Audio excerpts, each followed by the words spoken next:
Hello guys, welcome back to my YouTube channel. My name is Vivek and today we will talk about the determinate and indeterminate structure. तो guys मैंने एक lecture series start की है जिसमें हम structural analysis के बारे में पढ़ेंगे। तो कोई भी टॉपिक स्टार्ट करने से पहले आप मेरी सारी वीडियो स्टार्टिंग से देखें ताकि आपकी कंसेप्ट क्लियर रहे। तो गाइज स्ट्रक्चरल एनालिसिस से रिलेटेड सारी वीडियोस मैंने प्लेलिस्ट में अपलोड कर दी है जिसकी लिंक मैंने डिस्क्रिप्शन में मेंशन कर दी है। और अगर आपको कोई भी क्वेश्चन रहे और कोई भी सजेशन रहे तो आप प्लीज़ कमेंट में मेंशन कर सकते हैं। और गाइज अगर आपको ये वीडियो अच्छी लगती है then please like this video and subscribe my channel. So let's start. Hello guys, आज हम बात करेंगे डिटरमिनेसी के बारे में। तो डिटरमिनेसी क्या है ये समझने से पहले हम देखते हैं कि स्ट्रक्चरल एनालिसिस होता क्या है। तो structural analysis is nothing but to find force और moments in various part of the structure. तो स्ट्रक्चरल एनालिसिस में हम फोर्स और मोमेंट्स ये चीजें फाइंड करते हैं। अगर सारे unknown forces static equilibrium condition से फाइंड हो जाती है तो उसको बोलते हैं स्टैटिकली डिटरमिनेट स्ट्रक्चर। तो जो स्टैटिक इक्विलिब्रियम कंडीशंस होती है वो क्या होती है वो हम आगे देखेंगे। हमें पता है कि अननोन फाइंड करने के लिए हमें इक्वेशन की जरूरत होती है। सपोज हमारे पास दो अननोन है तो उसके लिए हमें दो इक्वेशन की जरूरत होगी। अगर हमारे पास तीन अननोन है तो उसके लिए हमें तीन इक्वेशन की जरूरत होगी। ये सारी चीजें हम मैथ में देख चुके हैं। बट इन आवर केस हमें स्ट्रक्चरल एनालिसिस में फोर्स और मोमेंट फाइंड करने के लिए स्टैटिक इक्विलिब्रियम कंडीशन की हेल्प लेनी पड़ती है। तो वो जो स्टैटिक इक्विलिब्रियम कंडीशन है वो 2D के लिए अलग होती है और 3D के लिए अलग होती है। तो वो अभी हम देखते हैं कि स्टैटिक इक्विलिब्रियम कंडीशन होती क्या है। तो पहले हम समझते हैं कि इक्विलिब्रियम होता क्या है। अगर कौन से भी बॉडी पे if net force and net moment if it is equal to 0 तो हम बोल सकते हैं कि वो बॉडी इक्विलिब्रियम स्टेट में है। तो उसके बाद बात करेंगे इक्विलिब्रियम इक्वेशंस के बारे में। इक्विलिब्रियम इक्वेशन जो होती है वो दो तरह की होती है। एक जो होता है वो होता है फोर्स इक्विलिब्रियम और दूसरा जो होता है वो होता है मोमेंट इक्विलिब्रियम।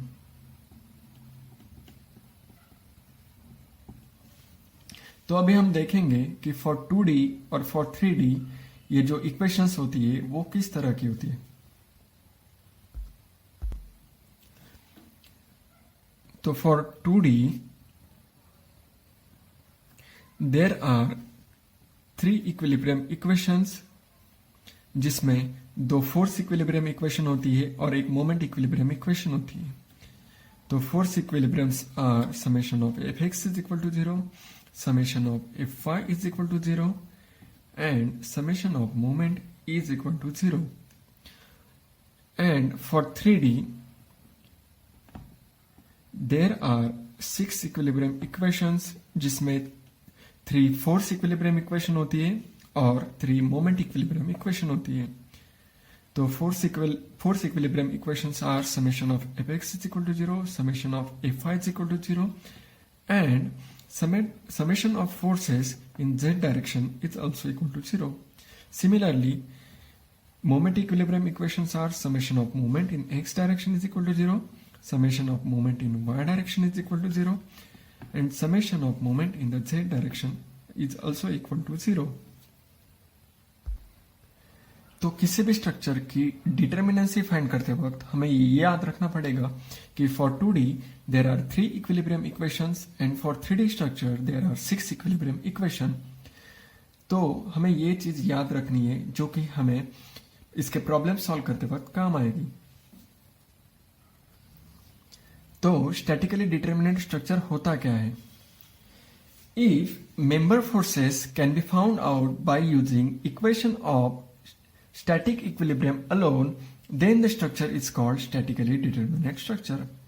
मतलब हम स्ट्रक्चर के अंदर के जो अननोन मेंबर फोर्सेस है वो अगर जो हमने पहले इक्विलिब्रियम कंडीशन देखी अगर उससे फाइंड कर सकते हैं तो उसको बोला जाता है statically determinate structure. Next one is statically indeterminate structure. तो स्टैटिकली इनडिटर्मिनेट स्ट्रक्चर किसको बोला जाता है? If member forces cannot be found out by equation of static equilibrium alone, then such structures are called as statically indeterminate structure। इसका मतलब यह है कि स्ट्रक्चर में से हम unknown member forces static equilibrium equation से फाइंड नहीं कर सकते हैं। उसके लिए हमें एडिशनल इक्विलिब्रियम इक्वेशन की जरूरत पड़ेगी। ऐसे स्ट्रक्चर्स को बोलते हैं स्टैटिकली इनडिटर्मिनेट स्ट्रक्चर। तो ऐसे स्ट्रक्चर्स में नंबर ऑफ अननोन्स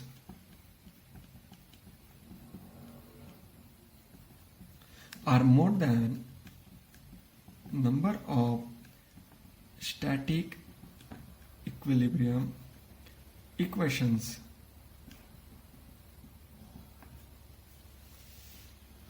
ऐसे स्ट्रक्चर्स को बोला जाता है स्टैटिकली इनडिटर्मिनेट स्ट्रक्चर्स। हमें पता है कि अगर अननोन्स ज्यादा रहे अवेलेबल इक्वेशन से तो वो अननोन्स हम फाइंड नहीं कर सकते हैं। इसका मतलब ये है कि हमारे जो अननोन मेंबर फोर्सेस है वो ज्यादा है, तो वो हम इसमें फाइंड नहीं कर सकते तब तक हमारे पास कोई एडिशनल इक्विलिब्रियम इक्वेशंस नहीं आ जाते। और वो एडिशनल इक्विलिब्रियम इक्वेशंस कैसे आते हैं वो हम आगे जाके देखेंगे। इसके बाद बात आती है डिग्री ऑफ स्टैटिक इनडिटर्मिनेंसी की। डिग्री ऑफ स्टैटिक इनडिटर्मिनेंसी जो है वो डीएस से डिनोट किया जाता है। और डिग्री ऑफ स्टैटिक इनडिटर्मिनेंसी मतलब total number of unknown forces in members और at the support reaction minus total available static equilibrium equations. जैसे कि हमने पहले देखा कि इनडिटर्मिनेट स्ट्रक्चर में नंबर ऑफ अननोन फोर्सेस जो है वो स्टैटिक इक्विलिब्रियम इक्वेशन से ज्यादा रहते हैं, तो उसकी डिग्री फाइंड करना मतलब होता है degree of static indeterminacy. Suppose हमारे पास एक 2D स्ट्रक्चर है और उसमें नंबर ऑफ अननोन फोर्सेज जो है वो है 3, और हमें पता है कि in 2D structure number of static equilibrium equations are 3। तो अगर हम उसकी degree of static indeterminacy find करें तो वो आएगी ds is equal to 3 minus 3 is equal to 0। इसका मतलब है कि ए स्ट्रक्चर स्टैटिकली डिटर्मिनेट है। बट हमारे पास अगर नंबर ऑफ अननोन फोर्सेस 4 है और in 2D number of static equilibrium equations are 3, then उस केस में डिग्री ऑफ स्टैटिक इनडिटर्मिनेसी आएगी 1। तो ऐसे स्ट्रक्चर्स को बोला जाता है स्टैटिकली इनडिटर्मिनेट स्ट्रक्चर।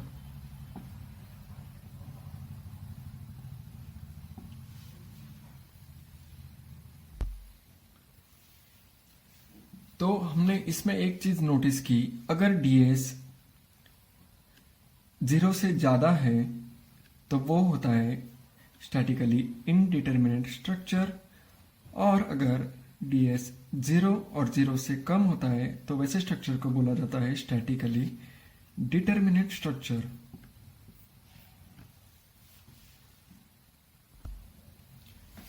और ये जो ds है it is summation of DSC plus DSI।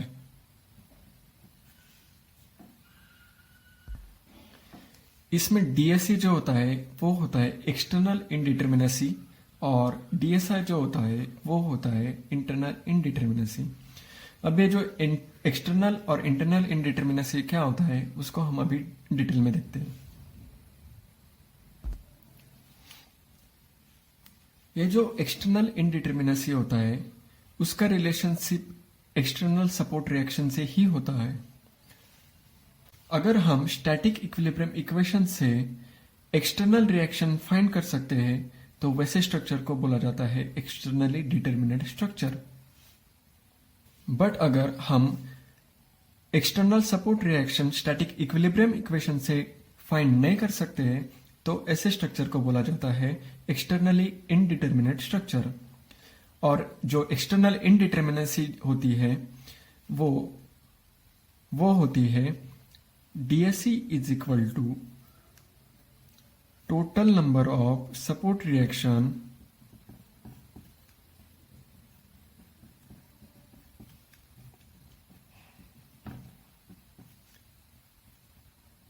at the supports minus number of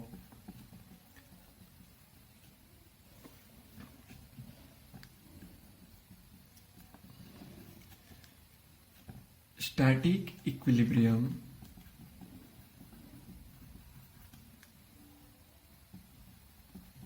equations।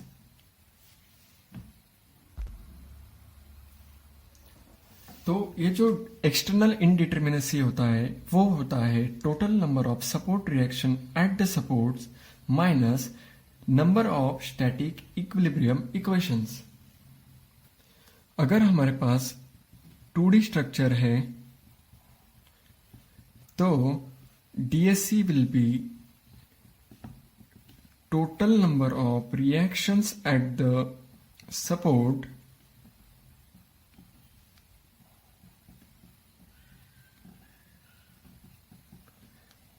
-3, क्योंकि in 2D structure number of static equilibrium equations are 3, जो हमने पहले डिस्कस किया है। और if we have the 3D structure then in that case DSE will be total number of reaction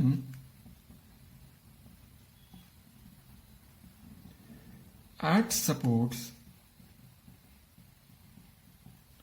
-6, क्योंकि इन 3D structure number of static equilibrium conditions होती है 6।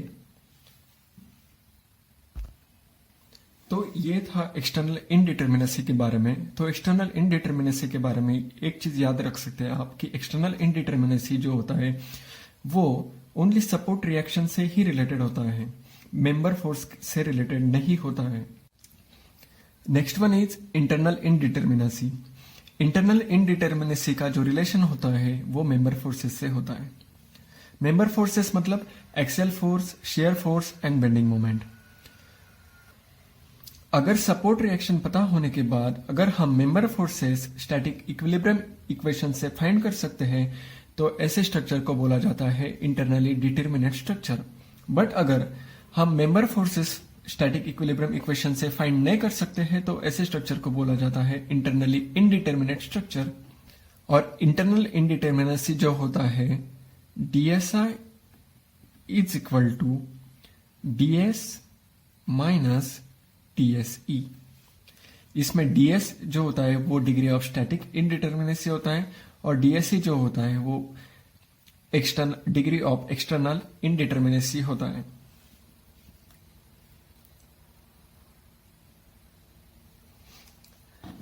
इसमें एक बात इंपॉर्टेंट है कि फॉर बीम्स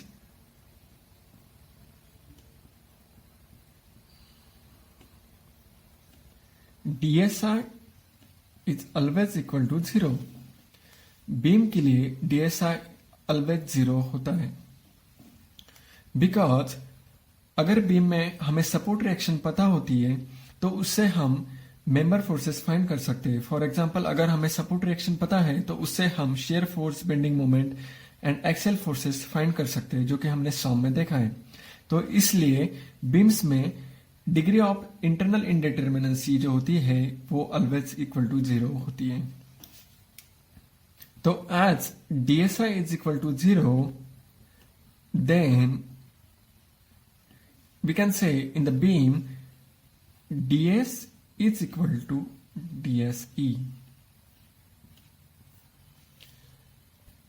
मतलब बीम में डिग्री ऑफ स्टैटिक इनडिटर्मिनेसी जो होती है it is always equal to degree of external indeterminacy. तो अभी तक हमने देखा कि DS के दो टाइप होते हैं, एक होता है एक्सटर्नल इनडिटर्मिनेसी और एक होता है इंटरनल इनडिटर्मिनेसी। एक्सटर्नल इनडिटर्मिनेसी जो होता है वो सपोर्ट रिएक्शन से रिलेटेड होता है,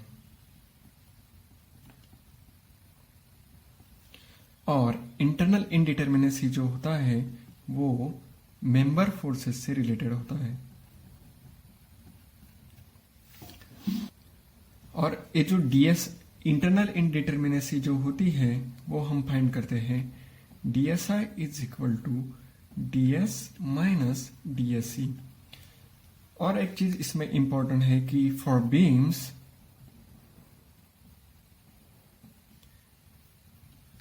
DSI is always equal to 0, therefore DS is equal to DSE। तो ये था डिग्री ऑफ स्टैटिक इनडिटर्मिनेसी के बारे में। तो अभी हम वेरियस स्ट्रक्चर के लिए डिटर्मिनेसी कैसे फाइंड करते हैं वो देखेंगे, बट उसके पहले हम देखते हैं कि टाइप ऑफ लोडिंग।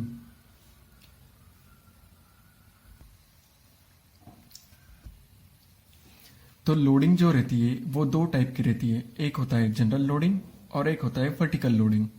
तो जनरल लोडिंग में हम ऐसा अज्यूम करते हैं कि जो लोड है वो इंक्लाइन भी हो सकता है और एक परपेंडिकुलर भी हो सकता है। तो ये है वर्टिकल लोड और ये है इंक्लाइन लोड। अगर इंक्लाइन लोड रहा तो हमें पता है कि इसके दो कंपोनेंट्स आते हैं, एक होता है वर्टिकल कंपोनेंट और एक होता है horizontal component.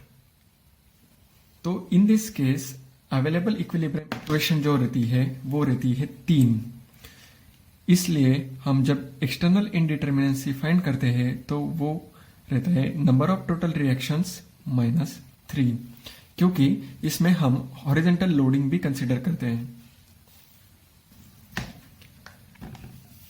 Next one is vertical loading.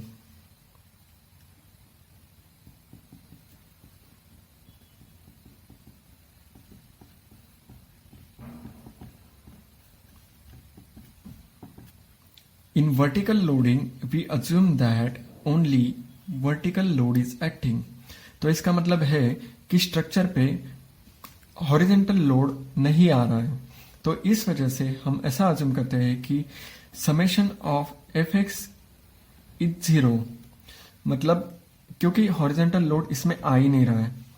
तो इस वजह से इसमें जो इक्विलिब्रियम कंडीशन हमें लेनी पड़ती है वो आती है 2, जो कि होता है summation of Fy is equal to 0 and summation of moment is equal to 0। Because इसमें हम समेशन ऑफ Fx कंसिडर नहीं करते क्योंकि इसमें कोई हॉरिजॉन्टल फोर्स आ ही नहीं रहा है। अगर आता तो हम इसमें समेशन ऑफ Fx भी कंसिडर करते हैं। तो इसमें जब एक्सटर्नल इनडिटर्मिनेसी फाइंड करनी रहती है, अगर जब हम एक्सटर्नल इनडिटर्मिनेसी फाइंड करते हैं तो जनरल लोडिंग के केस में एक्सटर्नल इनडिटर्मिनेसी आती है DSE is equal to R minus 3, और वर्टिकल लोडिंग के केस में DSC जो होती है वो आती है R minus 2। This is in case of 2D।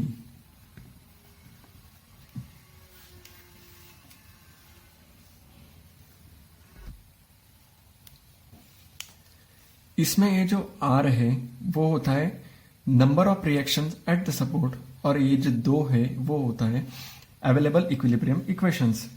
तो अभी हम देखते हैं कि डिफरेंट टाइप ऑफ सपोर्ट्स में रिएक्शंस कितनी कितनी आती है। तो first one is roller support,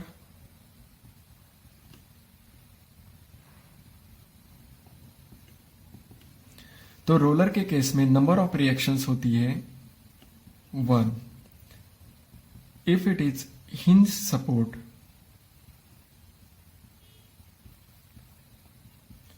then R is equal to 2.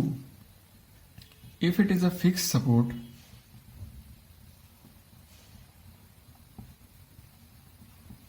then R is equal to 3.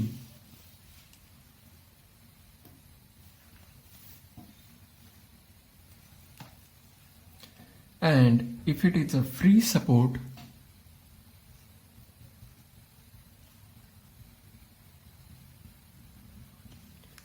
then R is equal to 0। Roller support में जो रिएक्शन आती है वो होती है Fy in vertically upward direction. In hinge support, there are two reactions available. One is Fx and Fy. And in the fixed support, there are the three reactions available, which are summation of Fx, Fy, and moment. And in the free support, there is no any reaction at the support. हमें ये सारी चीजें याद रखनी पड़ेगी। इसका मैंने सब डिटेल में एक वीडियो बनाया है अलग सा कि सपोर्ट में रिएक्शन कैसे जनरेट होती है। तो अगर आप चाहो तो इसको मतलब लिंक में जाके आप इस वीडियो को देख सकते हो। तो नेक्स्ट वीडियो में हम देखेंगे concept of internal hinge and concept of internal link.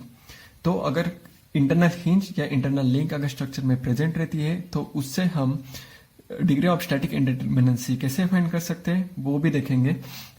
और उसके बाद हम डिफरेंट टाइप ऑफ स्ट्रक्चर के लिए क्या क्या फॉर्मूलेज रहती है और उनकी इनडिटरमिनेंसी कैसे फाइंड करती है वो देखेंगे। बट उसके पहले आज जो सब कुछ पढ़ा है उसका एक समरी देखते हैं। तो हमने सबसे पहले देखा statically determinate structure. Statically determinate structure मतलब वो होता है जिसमें हम unknown member forces static equilibrium condition से फाइंड कर सकते हैं, तो उसे बोला जाता है statically determinate structure. Next one था स्टैटिकली इनडिटरमिनेट स्ट्रक्चर। इसका मतलब है कि अगर किसी स्ट्रक्चर में हम नंबर ऑफ अननोन फोर्सेस हम स्टैटिक इक्विलिब्रियम कंडीशन से नहीं फाइंड कर सकते, उसके लिए हमें अगर एडिशनल इक्विलिब्रियम कंडीशन की जरूरत पड़ती है तो ऐसे स्ट्रक्चर को बोला जाता है स्टैटिकली इनडिटरमिनेट स्ट्रक्चर। उसके बाद हमने देखा degree of static indeterminacy. Degree of static indeterminacy is equal to ds is equal to dse plus dsi। तो degree of static indeterminacy is summation of dse plus dsi। dse जो होता है वो होता है एक्सटर्नल इंडिटरमिनेंसी एंड dsi जो होता है वो होता है इंटरनल इंडिटरमिनेंसी। और हमने ये भी देखा कि for beams dsi is equal to 0। उसके बाद हमने देखा कि टाइप ऑफ लोडिंग। तो टाइप ऑफ लोडिंग जो होती है वो दो टाइप की होती है, एक होती है जनरल टाइप ऑफ लोडिंग और एक होता है वर्टिकल टाइप ऑफ लोडिंग। अगर जनरल टाइप ऑफ लोडिंग रही तो उसमें अवेलेबल इक्विलिब्रियम इक्वेशन हम 3 कंसिडर करते हैं। बट अगर वर्टिकल लोडिंग रही तो उसमें हम बस 2 ही इक्विलिब्रियम इक्वेशन कंसिडर करते हैं, क्योंकि उसमें हॉरिजॉन्टल साइड से कोई भी फोर्स एक्ट नहीं करता। इसलिए वर्टिकल लोडिंग में अगर कई क्वेश्चन में मेंशन किया है कि there is only vertical loading, तो in that case we need to consider only 2 equilibrium conditions. और उसके बाद हमने देखा कि टाइप ऑफ सपोर्ट्स और उनकी रिएक्शन। इसके बारे में मैंने लास्ट वीडियो में डिटेल में अपलोड किया है, लगे तो आप उसको देख सकते हैं। तो एक बार जल्दी से देख लेते हैं। अगर रोलर सपोर्ट रहा तो उसमें एक रिएक्शन आती है, अगर हिंज सपोर्ट रहा तो उसमें 2 रिएक्शंस आती है, और अगर फिक्स सपोर्ट रहा तो उसमें 3 रिएक्शन आती, और अगर फ्री सपोर्ट रहा तो उस पर कोई भी टाइप की रिएक्शन नहीं आती है। तो ये सब था। तो ये सब फर्स्ट वीडियो थी डिटरमिनेंसी के बारे में। आने वाले वीडियो में मैं आपको और भी बाकी चीजें एक्सप्लेन करूंगा। तो अगर आपको ये वीडियो अच्छी लगती है तो आप इस चैनल से जुड़ जाइए, मेरा चैनल सब्सक्राइब कर सकते हैं और लाइक कर सकते हैं। Thank you so much.